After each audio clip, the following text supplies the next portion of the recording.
आइए बच्चों, आपका स्वागत है आपके अपने YouTube चैनल SPC क्लासेस में।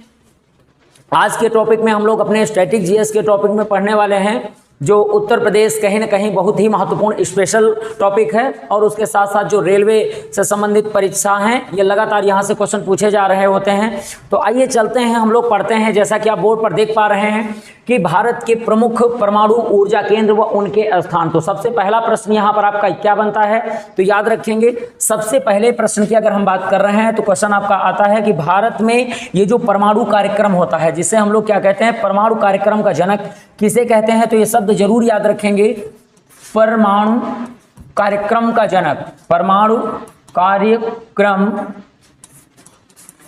का जनक, ये शब्द बिल्कुल याद रखेंगे। परमाणु कार्यक्रम का जनक किसे कहा जाता है, तो होमी जहांगीर भाभा।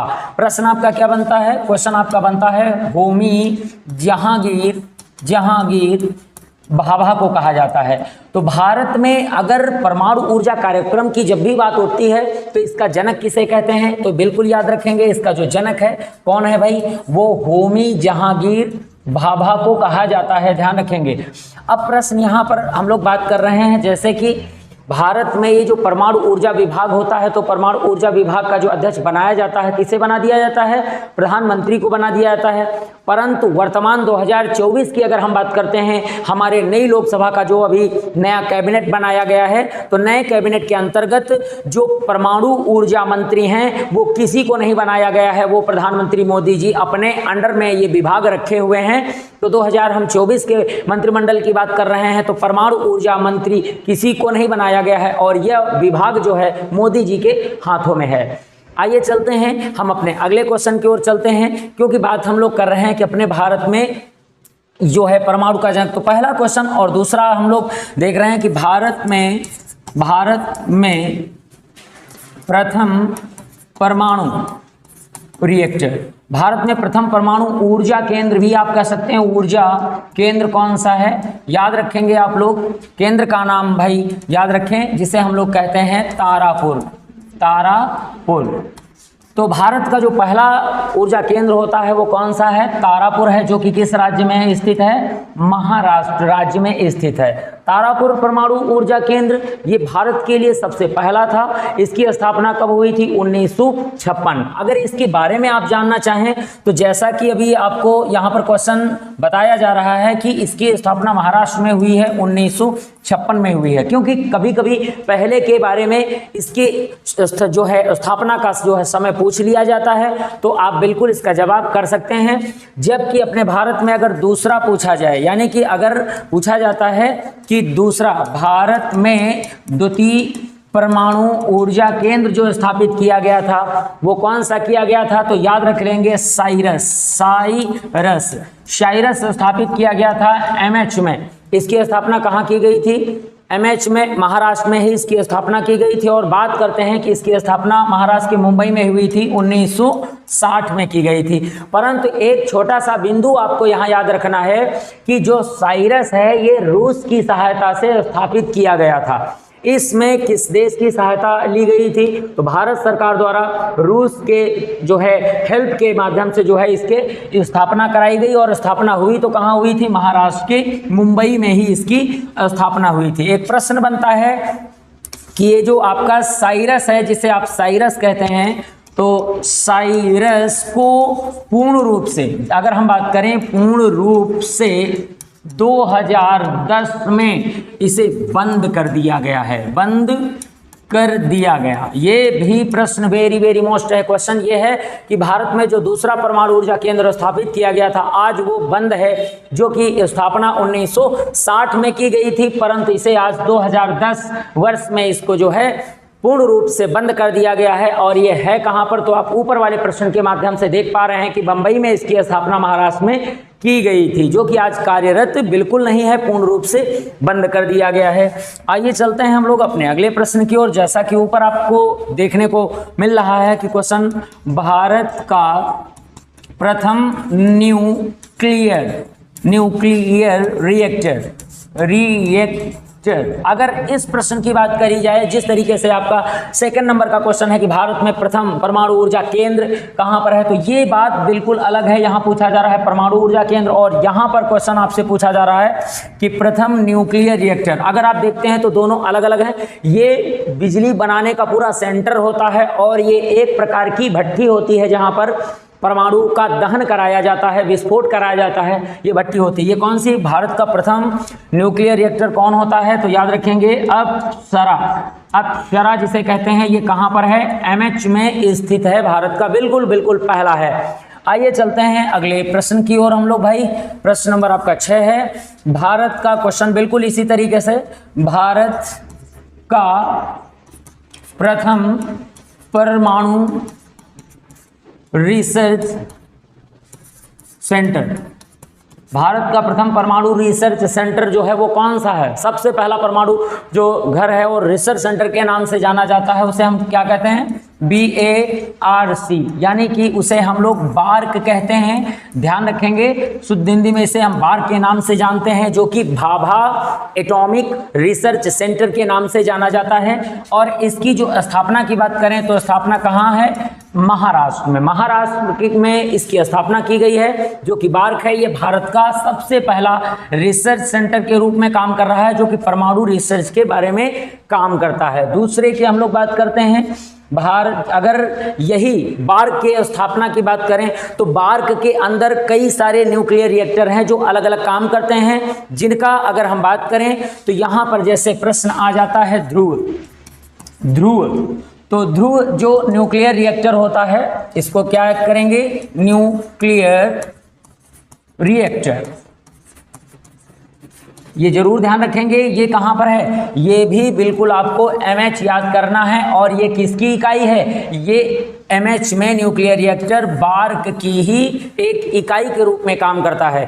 इसी के साथ साथ जैसे हम लोग बात करेंगे अप्सरा, जैसे कि अभी ऊपर बात करी गई, तो ये किसका है, ये भी बार्क का ही एक रिएक्टर है। जिस तरीके से आप ग्राफ में देख पा रहे हैं कि हमने बोला अप्सरा की बात की गई, वो बार्क का ही एक रिएक्टर है। इधर बात की गई, ध्रुव की बात की गई, ये भी बार्क का ही एक रिएक्टर है। तो इससे सीधे सीधे बात पता चल जाती है कि ये किस राज्य में स्थित है, तो महाराष्ट्र राज्य में ही इसकी स्थापना की गई है। अब बात करते हैं जैसे अभी साइरस, अगला क्वेश्चन आपका आता है। जैसे यहां पर अभी ऊपर नाम आपने देखा था साइरस का, तो साइरस भी ये जो परमाणु ऊर्जा है वो कहां पर आता है, इसी बार्क के जो है रेंज में आता है, जो कि महाराष्ट्र मुंबई में स्थापित किया गया है।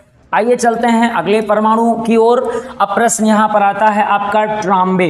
क्वेश्चन आपका सबसे ज्यादा पूछा जाने वाला अगर देखते हैं तो ट्राम्बे परमाणु ऊर्जा केंद्र, ध्यान रखेंगे परमाणु ऊर्जा केंद्र ये कहां पर है, तो बिल्कुल ये क्वेश्चन रट लीजिएगा। ट्राम्बे परमाणु ऊर्जा केंद्र ये है आपका महाराष्ट्र मुंबई, यानी कि मुंबई जो है आपका MH, ये सब जरूर याद रखें, क्योंकि इसका जो जितने महाराष्ट्र हैं उनमें सब का आंसर जो है मुंबई ही आंसर आपको करना है। यानी कि महाराष्ट्र राज्य में कोई दूसरा जिला नहीं करना है, आपको क्या करना है, आपको बिल्कुल यही करना है, मुंबई MH।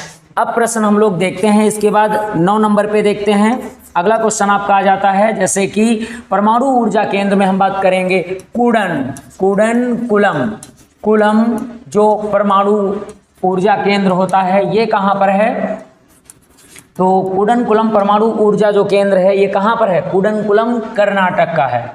कर्नाटक जिसे कहते हैं ये कर्नाटक में स्थित है। और यहाँ पर सॉरी ये जो होता है भाई थोड़ा सा जरूर ध्यान रखेंगे। जैसे कि ये कुडनकुलम की बात करी गई और इसी के बिल्कुल मिलता जुलता कौन होता है, कैंगा कहाँ का है, कैंगा परमाणु ऊर्जा केंद्र ये स्थित है भाई कर्नाटक में और ये स्थित है तमिलनाडु में। भूलिएगा नहीं, गलती हो सकती है क्योंकि दोनों, एक का नाम है कुडनकुलम, दूसरे का नाम क्या है, कैंगा। बिल्कुल भाई भूलिएगा नहीं।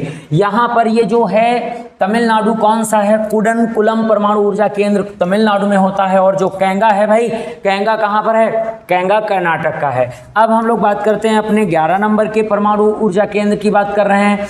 तो यहाँ पर जैसे कुडनकुलम तमिलनाडु की बात करी गई तो एक है काकरापार पार, बिल्कुल अगर देखेंगे तो का से ही इनकी सारे नाम शुरू हो रहे हैं। काकरा पार कहाँ का परमाणु ऊर्जा केंद्र होता है, तो ये गुजरात के लिए, ये गुजरात का जो होता है जीजे, गुजरात का परमाणु ऊर्जा केंद्र होता है। और उसके बाद अगर हम बात करेंगे रावत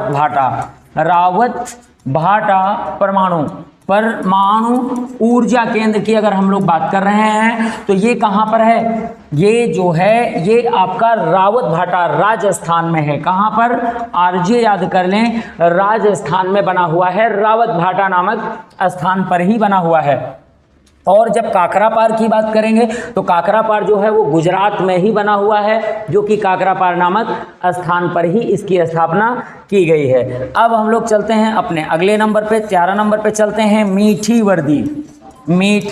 वर्दी की बात करते हैं तो मीठी वर्दी परमाणु ऊर्जा केंद्र जो है ये कहाँ पर है भाई, तो इस प्रश्न के बारे में देखेंगे, ये गुजरात में है। ये कहाँ है, गुजरात राज्य में है, ध्यान रखेंगे। यानी कि मीठी वर्दी परमाणु ऊर्जा केंद्र के बारे में जब भी क्वेश्चन पूछा जाता है तो आपका आंसर क्या होना चाहिए, गुजरात आपको करना है। अब इसके बाद हम लोग बात करते हैं, जैसे अभी आपने देखा है कि Kalpakkam, very very most question, 14 number का आपका परमाणु ऊर्जा केंद्र है कलपक्कम परमाणु ऊर्जा केंद्र, ठीक है। बिल्कुल शॉर्ट फॉर्म में यूज कर लो क्योंकि कम टाइम आपका लगता है। यहां पर ये आपका कलपक्कम होता है तमिलनाडु राज्य में स्थित है। अब जैसे इसी के आगे हम बात करें अपने अगले परमाणु ऊर्जा केंद्र की, बिल्कुल अंतिम रूप से बात करते हैं। और ये आपके उत्तर प्रदेश पुलिस परीक्षा 2019 में इस क्वेश्चन को पूछा भी गया था। जैसे कि हम बात करेंगे यानी कि नरौरा परमाणु ऊर्जा केंद्र, यानी कि बिल्कुल शॉर्ट फॉर्म आप यूज कर सकते हैं क्योंकि यहाँ पर ऊपर लिखा हुआ है। ये कहाँ का है, ये यूपी में है। मगर यूपी में जब क्वेश्चन पूछा गया था तो इसका आंसर क्या करना भाई, बुलंदशहर करना है।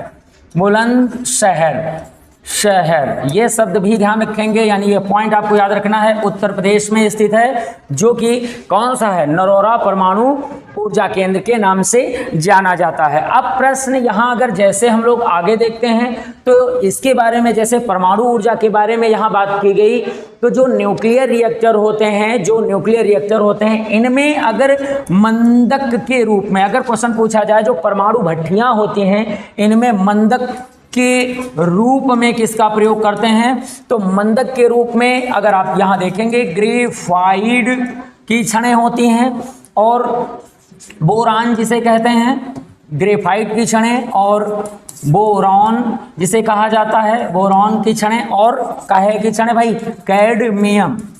कैडमियम की छड़ें। यानी कि इन छड़ों का प्रयोग किया जाता है भट्टी के अंदर मंदक के रूप में, यानी कि उनकी जो गति होती है, न्यूट्रॉनों की विस्फोट की जो गति होती है उसको कम करने के लिए किसका प्रयोग करते हैं, तो बिल्कुल याद रखेंगे वहां पर हम लोग प्रयोग करते हैं बोरान की छड़ें, कैडमियम की छड़ें, ग्रेफाइट की छड़ें। मगर यदि हम यहीं पर बात करें कि शीतलक के रूप में किसका प्रयोग करते हैं, शीतलक के रूप में अगर यही बात को उठाया जाए किसका प्रयोग करते हैं, तो यहाँ पर आप गौर करेंगे ये, क्योंकि ये परमाणु भट्टी हैं, परमाणु भट्टी में बहुत भारी एनर्जी का निर्माण होता है। जब भारी एनर्जी का निर्माण होता है तो भट्टी फटने से बचाने के लिए यहाँ पर शीतलक और मंदक का प्रयोग किया जाता है। जैसे यहाँ पर द्रवित सोडियम, पोटेशियम और आपका D2O यानी कि द्रवित सोडियम का प्रयोग किया जाता है, सोडियम का प्रयोग करते हैं, यानी द्रवित सोडियम इसका प्रयोग करते हैं। और दूसरा किसका करते हैं भाई, भारी जल का प्रयोग करते हैं जिसे D2O कहा जाता है। D2O के नाम से ड्यूटेरियम ऑक्साइड कहा जाता है। और अगर हम एक पॉइंट की बात करें, जैसे कि सबसे पोटेशियम, यानी कि क्या यूज करते हैं, पोटेशियम का भी प्रयोग करते हैं। तो इन चीजों का प्रयोग हम लोग काहे के रूप में करते हैं, परमाणु भट्टी को मंदक के रूप में और परमाणु भट्टी के शीतलक के रूप में इसका प्रयोग किया जाता है।